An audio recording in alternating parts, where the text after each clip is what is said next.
Hi everybody, we're going to do the sugar cube lab today, and the sugar cube lab looks at solubility of a sugar cube and what you can do to increase the rate at which it will dissolve.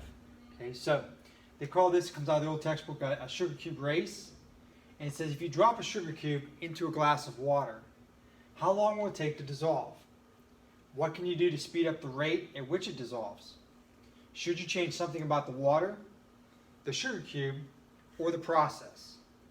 In other words, what variables should you change? Now, you're going to make a list of variables that could be changed in this situation. For us, we're going to use three methods, and you guys are going to see the results of these three methods and then compare them, and then you're going to make a bar graph of which one dissolves the sugar cube the fastest. Okay, so the three methods, the ways to increase the solubility rate would be to crush up the sugar cube. So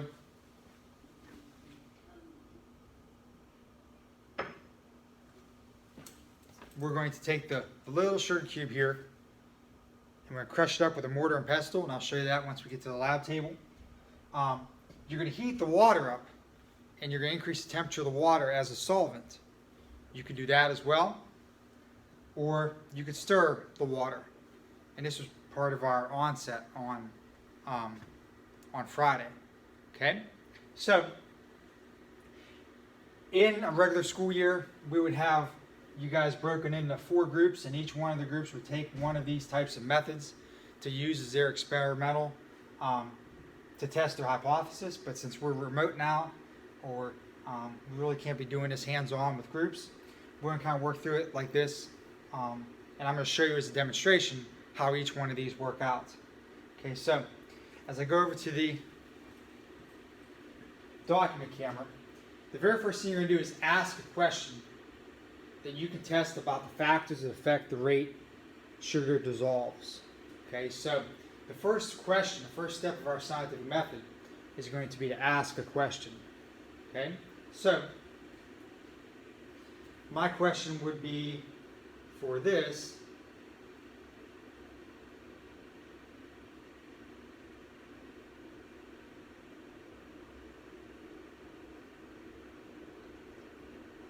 which method dissolves the sugar cube fastest? Okay, so which method dissolves the sugar cube fastest? And we have 3 methods there. You're going to see crushing, you're going to see heating the water, and you're going to see stirring the water to make the transition in from a sugar cube into sugar water. Okay. Now the next step, number 2, you're going to say, are these methods going to increase the rate? And I want you to kind of pick as a hypothesis, which one do you think is going to make the biggest difference and the biggest change in the rate at which sugar cube dissolves? So which one of these is going to be the fastest? Either the crushing the cube, heating the water, or stirring the water. And you're going to write down for number 2 your hypothesis, which one you think is the fastest. So for example, you could say, I think that using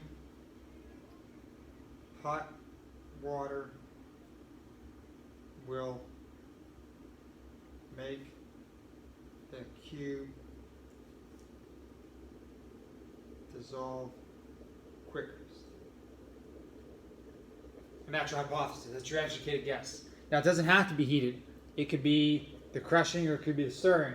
But you want to put down what you feel in your heart would be the, without seeing it, which would be the fastest way to do this. Okay? So, the next step that we have to worry about is to get a control time so that we know how long it takes a normal sugar cube in a beaker of water to dissolve just by itself. So by itself, how long would this sugar cube take just sitting there, not being disturbed, not being stirred, not using hot water? It's just going to sit there naturally. Okay? So what we're going to do with this next is you're going to watch as the sugar cube dissolves, and we're going to get a time. We're going to time how long it takes to get to a point where we consider it to be dissolved and done. Okay? So that's going to be part 2.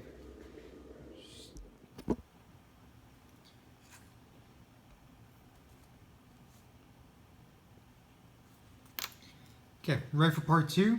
Part 2 is going to ask how long it takes for a regular sugar cube to dissolve. This would be step 3, or I don't want to say question 3, but underneath test the hypothesis in your data sheet. It says, pour 150 milliliters of water into one of the beakers. Add 1 sugar cube and use the stopwatch to determine how long it will take for the sugar cube to dissolve. You must not disturb the sugar cube in any way, and then you record this time. So I'm going to put the stopwatch here. Kind of set it. That's right, set it up.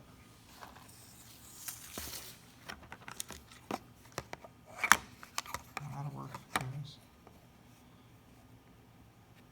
And I'm going to drop this in, and we're going to let it go just by itself. Okay?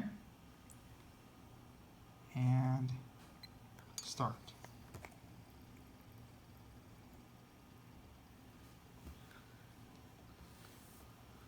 If we zoom in a little bit, you can actually see how it's going to go.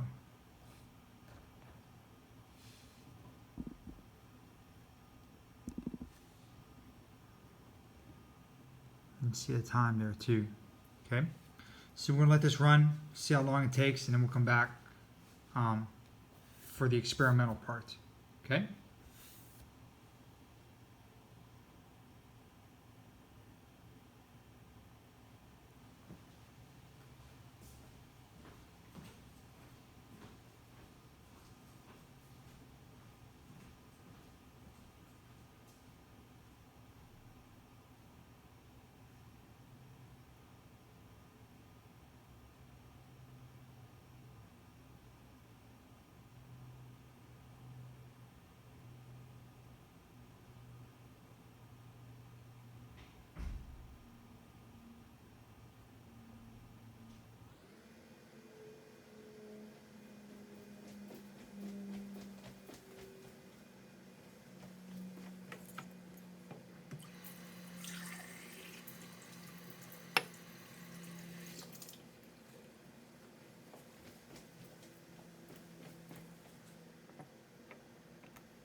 Okay, everybody, we're going to consider that to be dissolved. We'll be at 8 minutes and 22 seconds.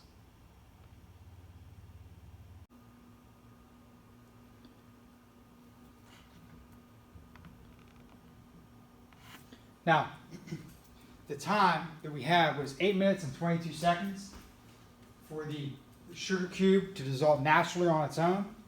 So, where it says control, you're going to write down in time in minutes and seconds, 8 minutes and 22 seconds. Okay? And that's how long it took for the regular sugar cube to dissolve by itself. So you flip this over. It says experimentals next. It says prepare your materials to test the variable which you have picked. We're going to do all 3.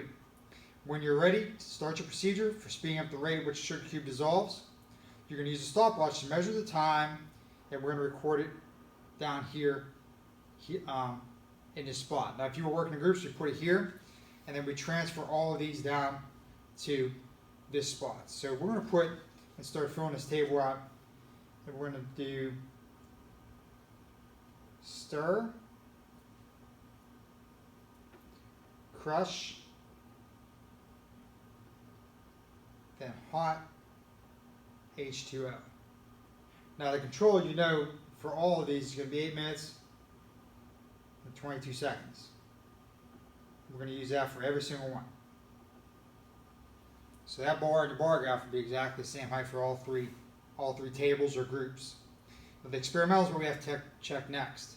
Okay, so we're going to do the same thing. We're going to have 3 sugar cubes, and each one of the sugar cubes are going to have a different amount of time it's going to take them to dissolve. Okay, so stop this now and we'll get back to the lab table. Now, to go through the 3 methods, we're going to use 3 different sugar cubes. We're going to, and here's the control, and our stopwatch is ready to go.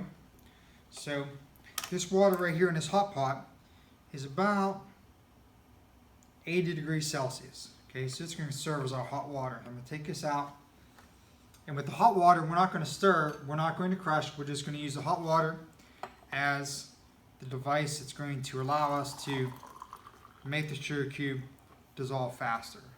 Okay, so we'll have a sugar cube placed in here. This is going to be for the crushing, and the crushing is going to give us like a powder, and we're going to use this mortar and pestle. Okay, the sugar cube is going to go in here. I'm going to put it on the table, and I'm going to crush it up into granules like regular sugar would be. Okay, and I'm going to crush it up real fine, almost making powdered sugar out of it. When you use these mortar and pestles, you want to make sure that you grind and push and twist your hand at the same time. Okay, they used to use these back in the old days for making medicines and solutions of medicine. Okay, this would be considered an antique. Okay, so that's good. As you can see, I don't know if that shows up on the camera, but it kind of makes like a powder to it. Okay, so that'll be the second one. And then third, we'll rinse this beaker out with the sugar cube that we dissolved as our control. And we'll fill this up with water. And then we're going to use a stirring tool. I'll use my fork or whatever to stir it up. And I'm going to kind of drop all these in at the same time and start the stopwatch. And then we're going to stop them as they go, and we'll write the times down after it's all finished. Okay? So I'll use my fork from yesterday, and I'll just use this end of the fork.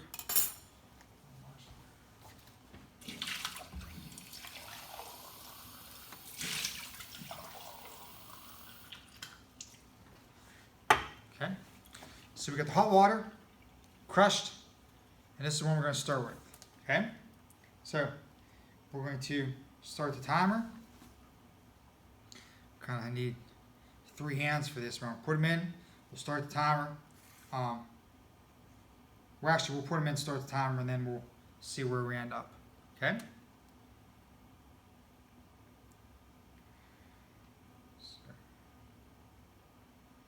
Crush, stir.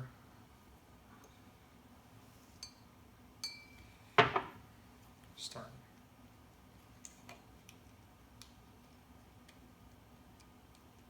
Okay, let's go on.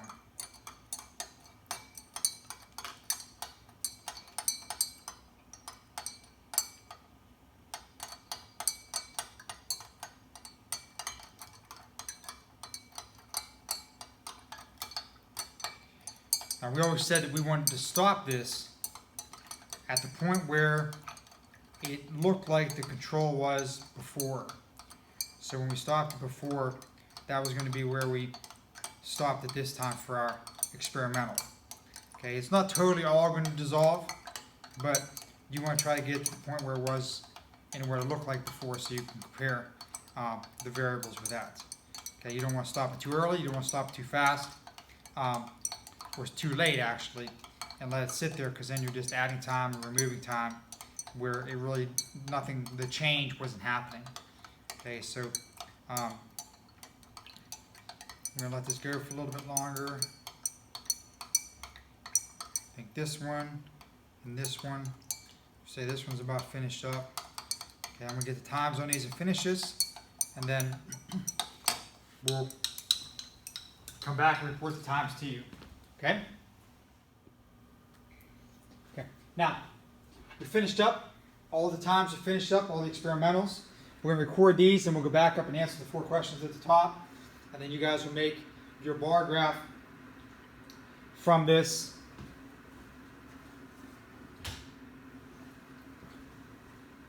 data in the table. Okay? Now, the experiment, we're not going to use table 4, okay, because we only have 3 options. So you cross out table 4 on yours.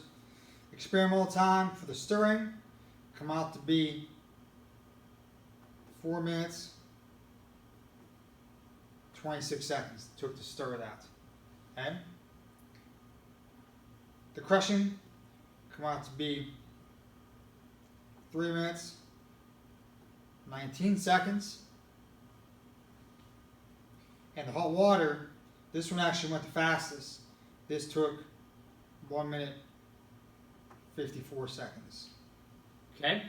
So there's your times. There's your times that it took for the experimental. You kind of see how it went. Stirring, crushing, and hot water. Hot water we knew was possibly going to take the fastest because it is what moves the particles and makes them happen and move faster. Okay, so for this, there's your completed table. We'll go back up to the top, and I'm just going to walk you through these. But it says compare your results with the prediction you made in step 2. Okay, so you guys picked which one of these would have happened the quickest. Did it come out to be correct or not? Okay, and then put a reason why. Number 2, draw conclusions. Why was it necessary to observe the sugar cube dissolving on its own before you tested the variable? So you can start this being that the reason for the control sugar cube is, and then finish a sentence. Okay, dot, dot, dot. Okay, explain why we needed a control. Why couldn't we just start straight off with the experimental? Number 3, do you think changing more than one variable would speed up the rate of dissolving even more? Okay, so let's say we used hot water and we stirred all at the same time. Do you think that would make a difference in actually speeding it up even further? So this is yes or no, and then because. Okay? And then number 4, discuss your results with the group that tested a different variable. I want you for number 4 to write down fastest method equals, and then put down what the method was the fastest. Okay, what method was the fastest? Okay. So that's how you answer those 4. Everywhere there's a circle, there should be a response. Number 5, I guess that we don't have to worry about that one because it's down here for your chart. Now, for your chart, your bar graph, you're going to make 2 bars for each one of the tables. So 6 bars altogether. 1 bar for the control, and then 1 bar for the experimental for each one of the tables. The y-axis is going to be your time in minutes, and the x-axis is going to be your 3, we'll call them tables, groups. Okay? And on each one of the groups, you're going to have 2 bars. Each bar is going to represent the experimental and the control for table 1. And then you space it out so far, put table 2, put the control bar, experimental bar. And then table 3 would be over here a little bit further. That'd be for the experimental and the control. Okay? Use 2 different colors, one for the control, one for the experimental, like blue or red, or 2 contrasting colors for each one. And then pour a little legend to show the difference so that you know which one is the control time and which one is the experimental time. And also write down underneath each table what method you chose when you were doing the table. Okay? After you finish this, make sure you submit it through Cami. This takes care of the sugar cube race. We've learned that hot water is going to be the, I guess, winner of the race, and it's going to give you the fastest solubility time. The rate of solubility happens quickest with sugar using hot water. Okay? Thank you.